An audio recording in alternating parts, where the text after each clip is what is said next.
গুপ্তিপাড়ার এক ঐতিহাসিক প্রথা, যেটা ভাণ্ডার লুট।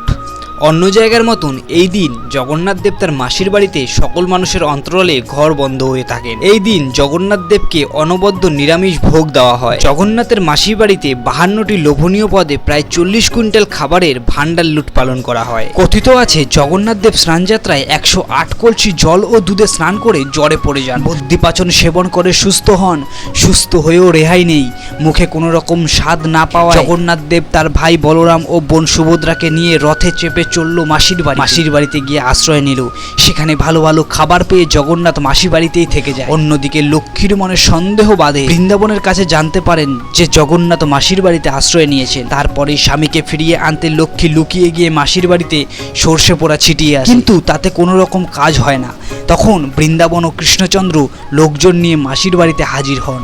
সেখানে গিয়ে তারা দেখেন যে ঘরের 3টি দরজাই বন্ধ। লক্ষ্মীর অনুরোধে তার স্বামীকে ফিরিয়ে নিয়ে যাওয়ার জন্য দরজা ভেঙে বৃন্দাবন ও কৃষ্ণচন্দ্র ভেতরে ঢোকেন। ঘরের ভেতরে প্রবেশ করেই তারা দেখতে পান মালসায় করে রকমারি পদের খাবার সাজানো রয়েছে। ভালো ভালো খাবার চোখের সামনে দেখে তারা সেই সমস্ত মালসা লুট করে নেয়, যা ভাণ্ডার লুট নামে পরিচিত আমাদের গুপ্তিপাড়ায়। আবার আরেকটি অংশ দাবি বৃন্দাবন চন্দ্রের প্রচুর ধনসম্পত্তি ছিল।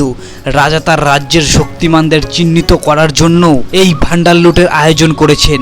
যারা বেশি সংখ্যায় ভাণ্ডার লুট করে তাদের বৃন্দাবন চন্দ্র তার মন্দিরের পাহারার দায়িত্বে নিয়োগ করতেন। তবে প্রথা চালুর কারণ নিয়ে দ্বিমত থাকলেও প্রাচীন সেই রীতি মেনে এখনও প্রতি বছর উল্টো রথের আগের দিন মাসিবাড়ির মন্দিরের 3টি দরজা একসঙ্গে খোলা হয়। ঘরের ভেতরে রকমারি খাবারের পদ মালসায় করে সাজানো থাকে। দরজা খোলার পরেই এই প্রসাদ নেওয়ার জন্য মানুষের মধ্যে হুড়োহুড়ি শুরু হয়ে যায়। এই মালসা ভোগ পাওয়ার জন্য দূর দূরান্ত থেকে কয়েক হাজার মানুষ উল্টো রথের আগের দিন প্রসাদ পাওয়ার জন্য গুপ্তিপাড়ায় হাজির হন। ভাণ্ডার লুটের জন্য গোবিন্দভোগ চালের খিচুড়ি, বেগুন ভাজা, কুমড়ো ভাজা, ছানার রসা, পায়েস, ক্ষীর, ফ্রাইড রাইস, মালপোয়া, সন্দেশ ও রাহবি সহ মোট 52টি পদে খাবার সহ প্রায় 550টি মালসা তৈরি করা হয়। প্রতিটি মালসায় প্রায় 5 থেকে 8 কেজি করে খাবার থাকে। এই কর্মযজ্ঞের জন্য 10 জন রাঁধুনি ও 10 জন হেল্পার সহ মোট 20 জন রান্নার কাজ করেন।